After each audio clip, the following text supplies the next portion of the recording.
हर तस्वीर में कहानी ये देख रहे हैं आप और मैं आपके साथ रंजना रावत। बुलेटिन की शुरुआत करेंगे मुजफ्फरपुर की खबर से। मुजफ्फरपुर के गांव में एलपीजी का चूल्हा ऑन करते ही सिलेंडर में आग लग गई। जब आग और बालू से आग नहीं बुझी तो जले सिलेंडर को तालाब में डुबो दिया गया। गैस सिलेंडर से रिसाव शुरू ही हुआ था कि तभी जोरदार धमाका हुआ और देखते ही देखते भारी भरकम सिलेंडर आग की लपटों में घिर गया। हवा के तेज झोंके ने आग में घी का काम किया और ग्रामीणों की आंखों के सामने सिलेंडर से ऊंची ऊंची लपटें उठने लगी।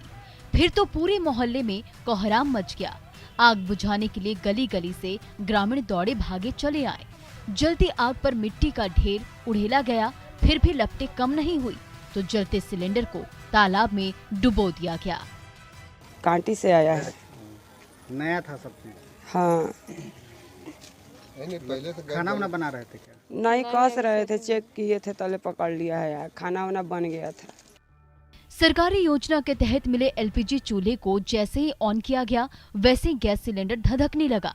धीरे धीरे आग की लपटें और तेज होने लगी। घास फूस की झोपड़ी में आग लग गई। चारों तरफ धुआं फैलने लगा।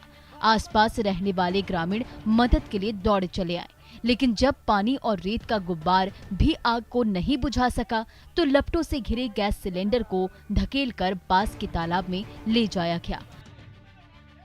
घटिया किस्म का गैस रेगुलेटर पाइप सिलेंडर वितरण किया गया है। आज ही उसका प्रथम बार जलाया है, जिसमें रेगुलेटर लीकेज मिला और उससे आग लग गया, जिसके कारण वो गरीब का पूरा घर जल के नष्ट हो गया।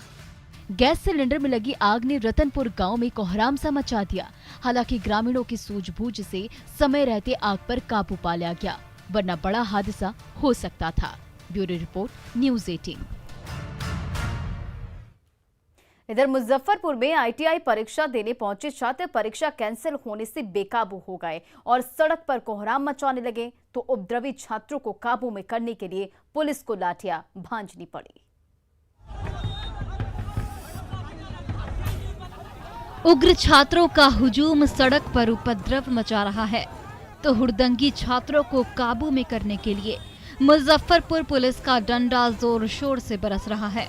कभी पीठ पर लाठी बरस रही है तो कभी पैर पर लाठियों से वार कर रहे हैं जवान। देखते ही देखते मुजफ्फरपुर से पटना को जोड़ने वाली व्यस्ततम सड़क पर बवाल मच जाता है। पुलिस की मार से बचने के लिए छात्रों की भीड़ तितर बितर होने लगती है और उस हो हंगामे के चलते उस सड़क पर ट्रैफिक की रफ्तार सुस्त पड़ जाती है। वो भी हम लोग मजबूर हो गए सड़क जाम करने पे। हमारी बातें जब सुनी नहीं जाने लगी तो उस कारण हम लोग मजबूर होके, हमारा उद्देश्य पब्लिक को नुकसान पहुंचाना नहीं है, ना ही पब्लिक को असुविधा पहुंचाना है।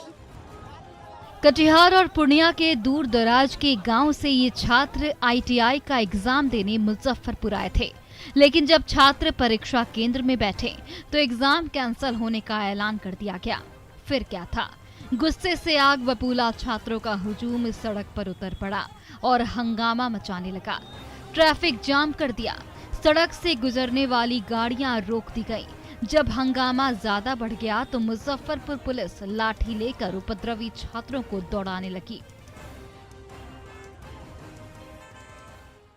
अब ये लोग जो पहले मांग किए कि भाई हमारी बात रखी जाए, मीडिया के माध्यम से आप लोग आए, उनके में कुछ असामाजिक तत्व घुस गए। वो चाह रहे थे कि आगजनी करे रोड पे और लोगों को जो है आवागमन बाधित करे। मुजफ्फरपुर की व्यस्ततम सड़क पर घंटों बवाल होता रहा और उपद्रवी छात्रों पर पुलिस की लाठियां बरसती रहीं। आखिरकार पुलिस की सख्ती काम आई और हंगामा मचा रहे छात्र सड़क छोड़कर दूर भाग निकले। Bureau report, news 18 network. Bettiah के गांव में दहशत का पर्याय बने विशालकाय मगरमच्छ को आखिरकार जकड़ लिया गया, लेकिन अभी भी मगर का खतरा टला नहीं है।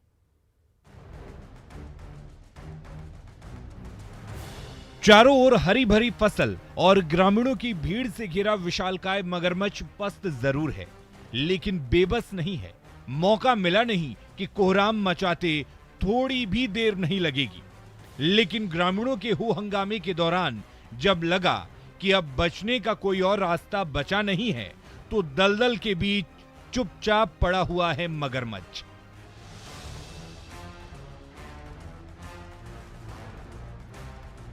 लेकिन इसी मगरमच्छ ने नरकटियागंज के वृंदावन मथुरा गांव में पिछले एक सप्ताह से दहशत फैला रखी थी। आखिरकार ग्रामीणों और वन विभाग ने जब घेरा तो मगरमच्छ को हार माननी पड़ी। तो मगरमच्छ से परेशान किसानों की आंखों से आंसू निकल पड़े। बहुत हम परेशानी में है सर, हमारा गरीब आदमी है, 10 को लेकर अपना बाल बच्चा है, रजा इसको मिल रहा है सर, कुछ नहीं हमारा रकम है। गंडक नदी से भटक कर आए इस भारी भरकम मगरमच्छ ने पिछले कुछ समय से नरकटियागंज के रिहायशी इलाके में दहशत फैला रखी थी। कभी गांव की गलियों में भटकता था तो कभी खेत में खड़ी हरी भरी फसल को तहस नहस कर डालता। परेशान ग्रामीण बार बार खदेड़ते और ये मगरमच्छ बार बार लौट आता और सब कुछ बर्बाद कर देता। मगरमच्छ की वजह से खेत फसल बर्बाद हो रहा है। फसल बर्बाद हो रहा है सर, हमारा खेत को फसल बर्बाद है, हमारा मिल जाएगा सर, उतना दे दीजिए। कितना फसल बर्बाद हुआ? 10 काठा बर्बाद। आखिरकार ग्रामीणों और वन विभाग के मिले जुले प्रयासों से ये मगरमच्छ तो जाल में फंस गया है, लेकिन अब भी मगरमच्छ की दहशत कम नहीं हुई है, क्योंकि कब गंडक नदी से नरकटियागंज के गांव और खेत ज्यादा दूर नहीं हैं। प्रफुल्ल कुमार, न्यूज़ 18 बेतिया। गिरिडीह के गांव में हाथियों के झुंड ने कहर बरपा रखा है। अंधेरा होते ही मदमस्त गजराज गांव की ओर दौड़ पड़ते हैं और आशियाने के तहस नहस करके लौट जाते हैं। अंधेरा घना है और उसी अंधेरे में हाथियों का झुंड खुदिसार गांव के गलियों में उत्पात मचाता दौड़ रहा है। भारी भरकम पांव से गरीबों का आशियाना तहस नहस कर रहा है और घर में रखे अनाज को चट किए जा रहा है। परेशान ग्रामीण हो हल्ला मचा रहे हैं। हाथियों के झुंड को गांव से कोसों दूर खदेड़ने की कोशिश कर रहे हैं, लेकिन हो हल्ला सुनकर उल्टे हाथियों का गुस्सा बढ़ता ही जा रहा है और गुस्सैल गजराज ज्यादा खतरनाक होते हैं। घर उर सब के मर टमर सब कबार के सब छुट्टी कट के तोड़ पाए, मशीन तसीन सब सिला करके खा ले, 4 गो धिया पुता हले सब गिर बजर के सब चला चचा गेल, खाइयो ठेकान ना है, भागते भागते सब गिर गल थे।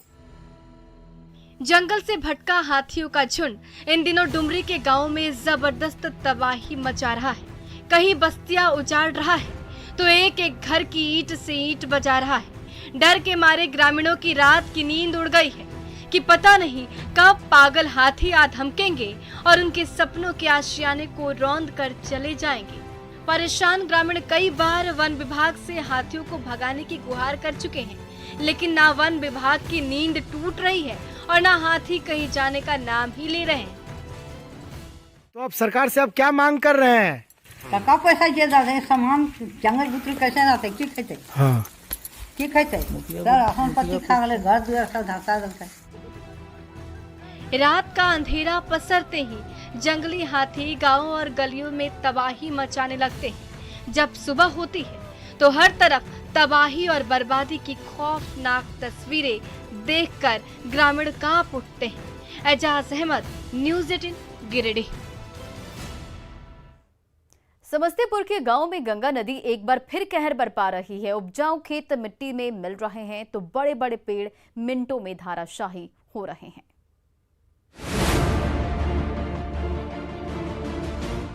कहीं विशालकाय पेड़ धराशायी हो रहे हैं तो कहीं मिट्टी का किनारा कट छटकर गंगा नदी में विलीन हो रहा है।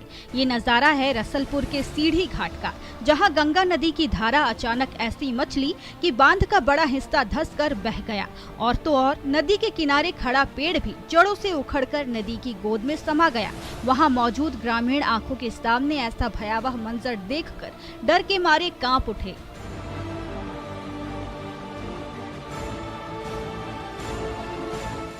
दलसिंह सराय के पास पिछले 2 दिनों के दौरान गंगा नदी का जलस्तर इतनी तेजी से बढ़ा है कि नदी की धारा बेहद विकराल हो गई है। रसलपुर का सीढ़ी घाट गंगा की उफनती धारा के वार से तहस नहस होने के कगार पर पहुंच गया है। घाट का अस्तित्व बचाने के लिए बालू के बोरों से रक्षा कवच भी बनाया गया, लेकिन गंगा की मार के आगे वो रक्षा कवच भी नाकाम साबित हो रहा है। एक एक करके बालू के न जाने कितने बोरे गंगा की धारा में समाते जा रहे हैं।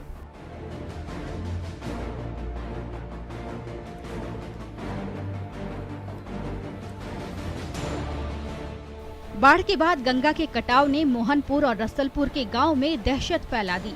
ग्रामीण डर के मारे कांप रहे हैं कि न जाने कब गंगा की धारा मचलेगी और न जाने कब सीढ़ी घाट टुकड़े टुकड़े होकर उफनती धारा में समा जाएगा, तो इसका खामियाजा भी उन्हें ही भुगतना होगा। मुकेश कुमार, न्यूज़ 18, समस्तीपुर। बेतिया में एक उम्मीदवार भैंस पर सवार होकर नॉमिनेशन करने पहुंचा तो साथ साथ समर्थकों की टोली भी सड़क पर उतर गई। नेताजी के काफिले ने हर किसी को दंग कर दिया।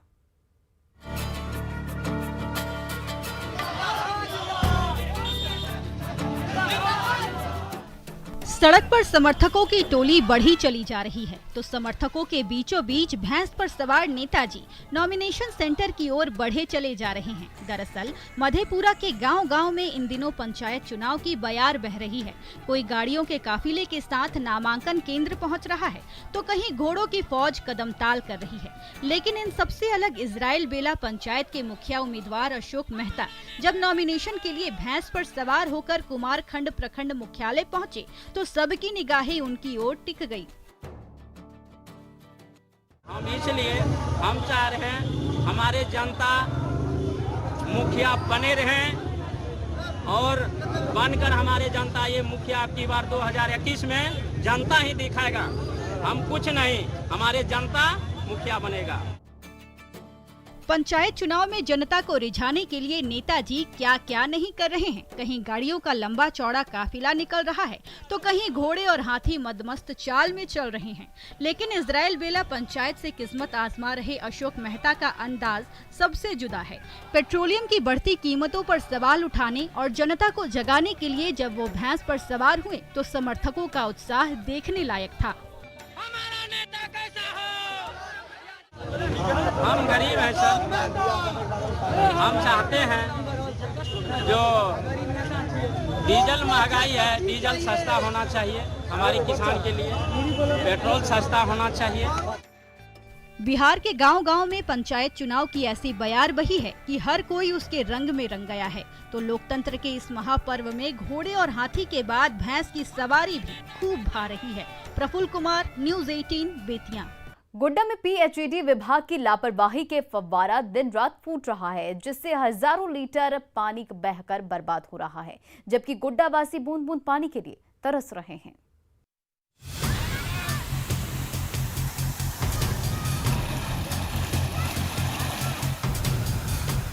हवा में 20 फीट ऊंची उठती पानी की लहरें और पानी की उन लहरों के बीच मौज मस्ती करती ग्रामीणों की टोली।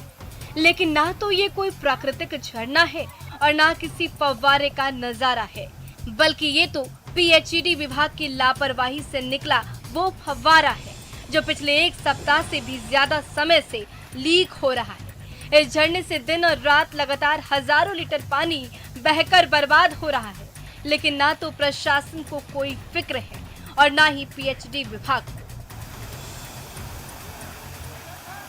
ये कान पानी कितने दिनों से बह रहा है? ये पानी 5-7 दिन से बह रहा है। 5-7 दिनों से बह रहा है और इसको कोई देखने वाला नहीं है ना। दरअसल सुंदर डैम के पानी को गोड्डा तक पहुंचाने के लिए जो पाइपलाइन बिछाई गई है, वही पाइपलाइन बीच रास्ते में पिपरा गांव के पास लीक हो गई है और उससे हर समय पानी की धारा फूटती रहती है। उसी निर्झर धारा ने ऐसे झरने का रूप ले लिया कि पिपरा और राखाटाड़ के ग्रामीण उस पानी में मौज मस्ती करने से खुद को रोक नहीं पा रहे। लेकिन पाइपलाइन में लीकेज के चलते पानी की तो बर्बादी हो ही रही है। गोड्डा वासियों की प्यास बुझाने की योजना की भी हवा निकल गई। नाराज विधायक अमित मंडल ने इस पर विभागीय अफसर को फोन पर कड़ी फटकार भी लगाई। कितने दिन से है ये, कितने दिन से मामला आपको पता है?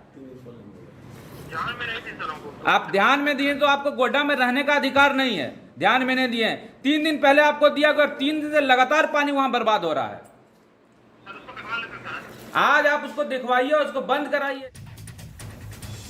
गोड्डा के गांव में पीएचईडी विभाग की लापरवाही का ये फव्वारा दिन रात हवा से बातें करता है और उसका पानी आसपास के मैदान और खेतों में बहकर बर्बाद होता रहता है, जबकि ये पानी हजारों गोड्डा वासियों की प्यास बुझा सकता था।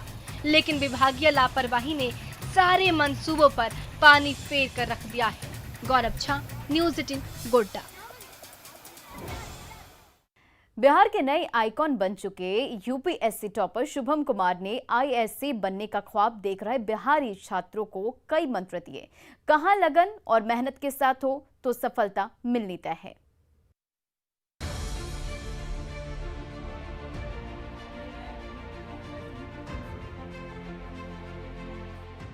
यूपीएससी जैसे कठिन एग्जाम में अव्वल आकर सबके चहेते बन चुके शुभम कुमार जब आईएएस की तैयारी कर रहे छात्रों से मुखातिब हुए तो सबकी निगाहें आत्मविश्वास और भरोसे से लवरेज उस शख्सियत पर टिक गई जिसने अपनी प्रतिभा का डंका बिहार ही नहीं पूरे देश में बजाकर दिखा दिया कि इरादे मजबूत हो तो सफलता मिलते देर नहीं लगती। इसलिए जब बिहार के नए आइकॉन बन चुके शुभम कुमार ने मिशन 50 के मंच पर माइक संभाली तो आईएएस बनने का सपना देख रहे ये तमाम बिहारी छात्र चुपचाप बड़े ध्यान से उन्हें सुनते रह गए। जब भी जरूरत होगी मैं वीडियो के थ्रू किसी भी तरीके से यहाँ करके ऑफलाइन ऑनलाइन मैं कोशिश करूँगा कि मैं यहाँ पे जो है लोगों का बच्चों से जुड़े। हर बिहारी छात्र होश संभालते ही सबसे पहले आईएएस बनने का ख्वाब देखते हैं और अपने सपने के लिए वो सालों तक पसीना भी बहाते हैं, लेकिन सफलता उन्हें ही मिलती है जो पूरी लगन और पूरी ईमानदारी के साथ दिन रात डटा रहता है। यूपीएससी टॉपर शुभम कुमार भी देश का भविष्य बनने जा रहे इन छात्रों को वो मंत्र दे रहे हैं जिसकी मदद से वो अपने सपने तक पहुंच सके। आपके पास एक प्रॉपर प्लान होना चाहिए, कि स्ट्रैटेजी होना चाहिए और फिर आप उस पर कंसिस्टेंटली हार्डवर्क करें। आप रिजल्ट की चिंता ना करें। हर स्टेज पे आपको डर लगेगा बट ये काफ़ी ऑब्वियस है, एग्ज़ाम का जो प्रिपरेशन है वो वैसा है, बट आप कॉन्फिडेंट रहें और तैयारी अच्छे से करें। भारत को उन्होंने गाइड किया है यूट्यूब और फेसबुक के माध्यम से और आगे भी जैसा कि शुभम बताए हैं कि मिशन 50 के साथ जुड़े रहेंगे, ऑफलाइन ऑनलाइन क्लास कराते रहेंगे और ये पूरे बिहार के लिए प्राउड का समय है। बिहार और देश की युवा पीढ़ी के नए आदर्श बन चुके आईएएस टॉपर शुभम कुमार आज हर किसी के लिए प्रेरणा स्रोत बन गए हैं, तो हर कोई उनकी राह पर चलकर अपने सपने तक पहुंचने का प्रण ले रहा है। रजनीश कुमार, न्यूज़ 18, पटना।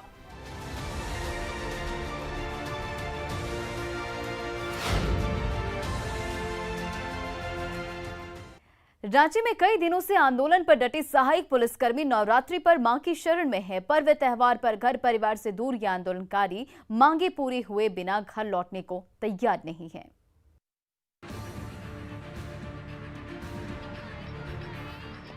स्थायी नौकरी, वेतन और सुविधा जैसी मांगों को लेकर पिछले कई दिनों से मोहराबादी मैदान में डटे सहायक पुलिसकर्मियों पर नवरात्र का रंग चढ़ने लगा है। सरकार से नाउम्मीद हो चुके ये आंदोलनकारी अब मां दुर्गा की शरण में हैं।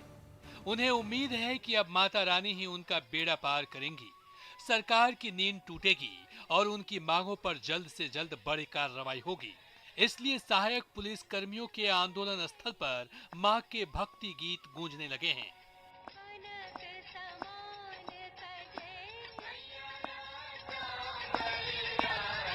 माँ से हम लोग यही मांग की जिस काम के लिए हम लोग आए हैं उस काम को सफल करने की हम लोग की शक्ति दे। हम लोग यहाँ रहने की हमेशा क्या बोलते मतलब शक्ति दे और हम लोग हमेशा मतलब सफल पाके ही यहाँ से लौटे। माँ से यही मांग रहे हैं कि हम लोग की सीधी नियुक्ति हो जाए, हम लोग अच्छा से यहाँ से चल जाए आंदोलन छोड़ करके। दुर्गा माँ से प्रार्थना कर रहे हैं कि हम लोग का सफल पूरा हो। पुलिस की खाकी वर्दी पहनकर अपराधियों से लेकर खतरनाक नक्सलियों का सामना करने वाले ये सहायक पुलिसकर्मी पुलिस जैसी ही कड़ी ड्यूटी करते हैं, लेकिन बदले में मजदूर जैसा सुलूक किया जाता है। न पर्याप्त मेहनताना मिलता है और न कोई सुविधा। ड्यूटी के दौरान किसी हादसे का शिकार हो गए तब भी सरकारी मदद नहीं मिलती। इसलिए ये तमाम सहायक पुलिसकर्मी पुलिस की ही तरह सीधी नियुक्ति और सरकारी वेतन की मांग को लेकर आंदोलन पर डटे हुए हैं।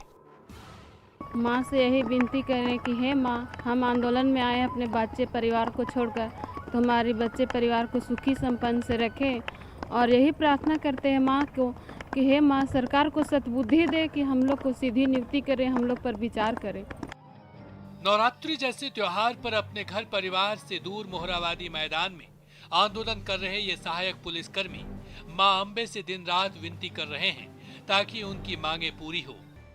और फिलहाल इस बुलेटिन में इतना ही। बने रहें आप न्यूज़ 18 बिहार झारखंड के साथ।